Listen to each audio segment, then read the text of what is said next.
We're back and we're in Kauai's biggest little town, the beautiful town of Hanapepe. And with me is the creator of Storybook Theater Hawaii and also the gentleman that's known as the man with the chicken, one of the uncles to Russell the Rooster, none other than Mr. Mark Jeffers. Mark, amongst many hats that you're wearing, today you're wearing a different hat in regards to the Children's Media Center. That's right. The Children's Media Center, Dicky, is it's one where I have to wear lots of hats, from construction consulting, looking at the whole project building-wise, to the regular television show, what we're doing on TV, and every place in between.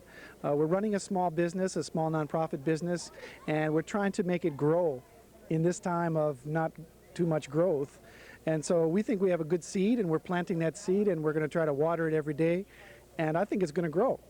Today we had the formal blessing. When you make reference to the seed that you want to plant for the benefit of the viewing audience, tell us about this particular project that's happening right directly behind us. Okay, well, what this is a first of its kind. In Hawaii, there is no such thing as children's educational television. The Department of Education produces curriculum shows for their kids. The public channel brings in educational channels. Most of what we see is produced, done, built, thought up on the mainland or other places.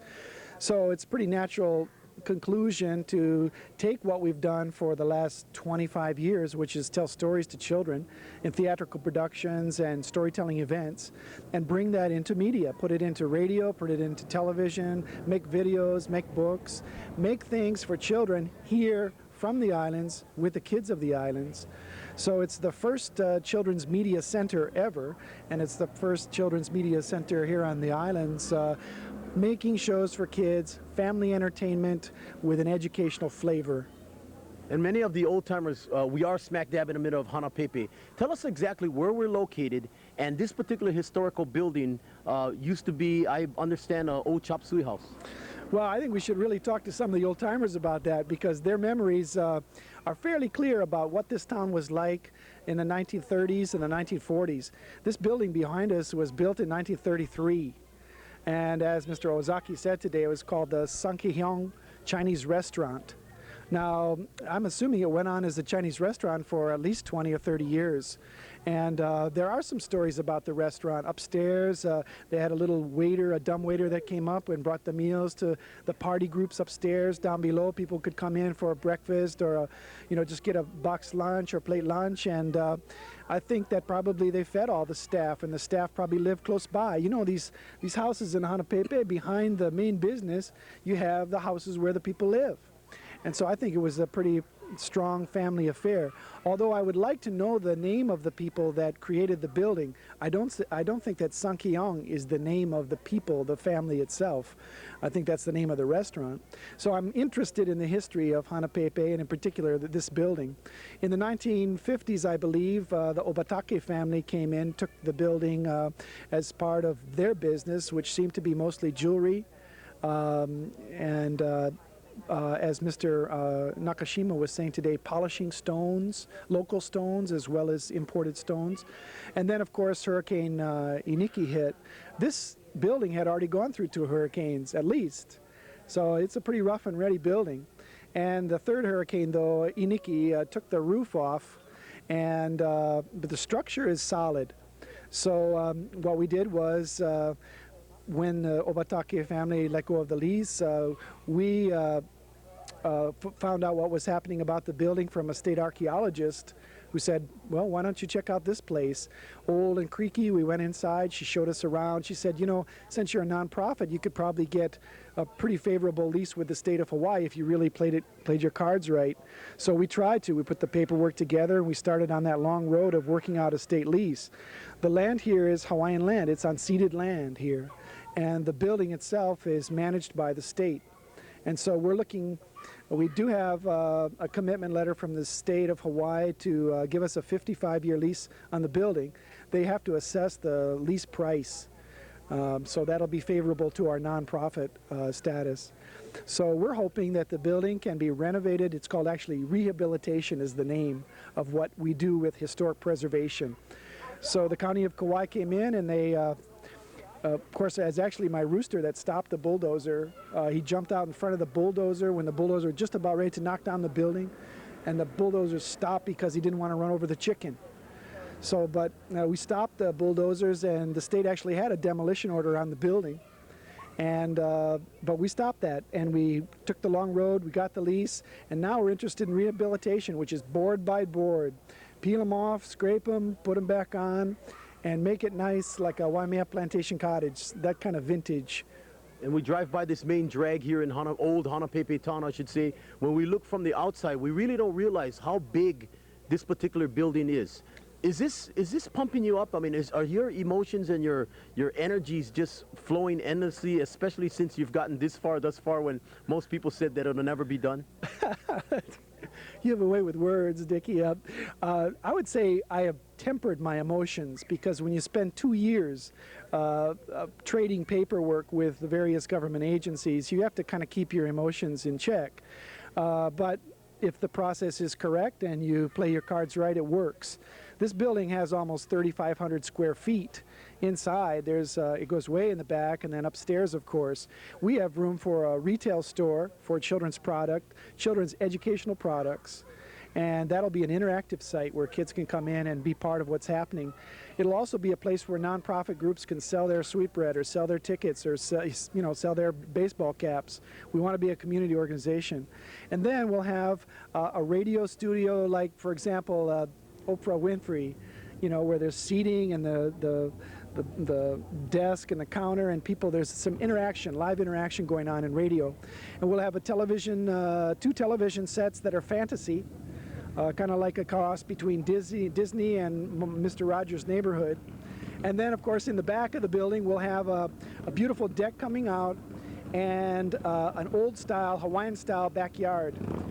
And I'm hoping that the backyard set will be real sweet, chicken coop, glass ball, old style. So people, when the brothers come over, they'll feel like playing music, and we can do a family sitcom from back there, or a comedy, or people can write stories. There's a lot of stories in Hanapepe. You ask any of these old timers around here, they all got a lot of memories and stories. And so we know, as storytellers, myself, I've been a storyteller for over 20 years with kids, that we know that those stories, those same stories, can become live media for the enjoyment of not only people here in Hanapepe or the West Side, but all of Kauai and all of Hawaii.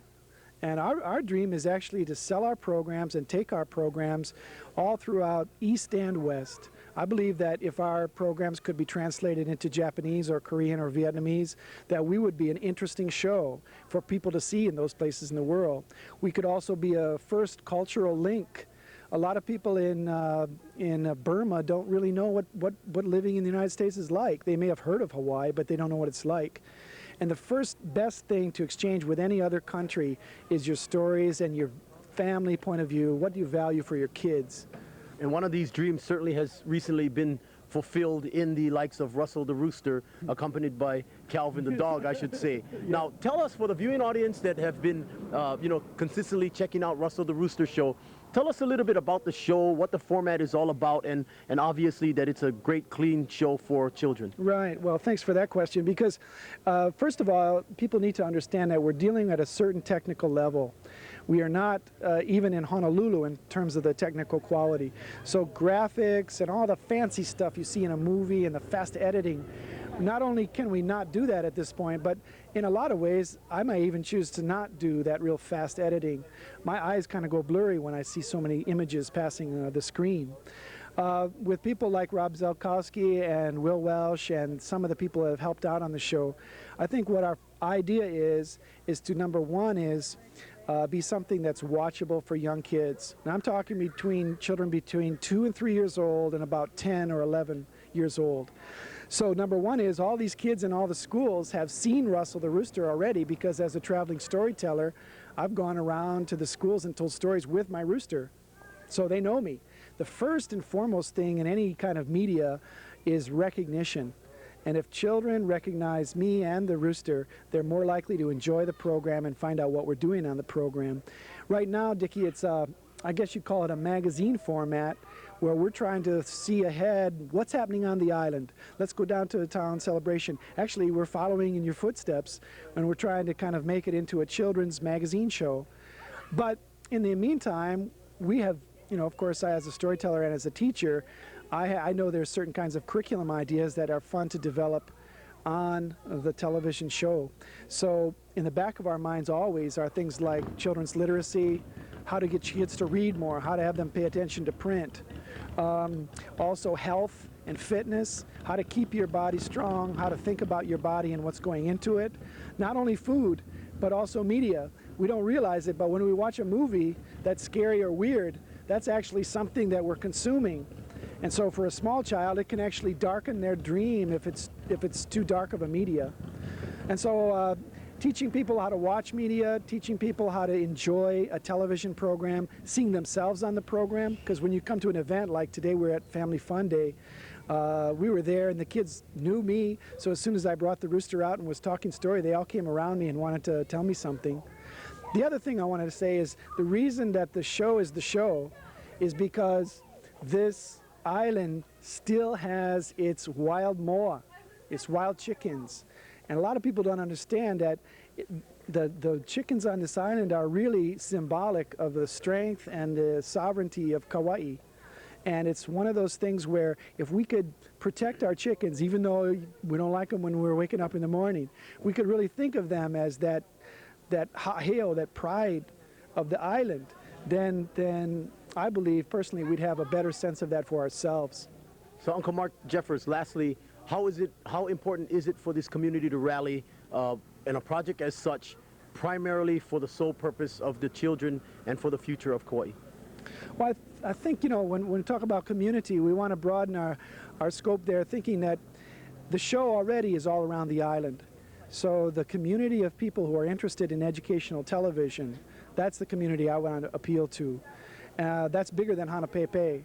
Hanapepe are people that have lived here a long time or people that are newcomers and starting new businesses, and they want to see Hanapepe spring back and grow up. They're looking for a way that this town can really be put on the map again in terms of its economic viability.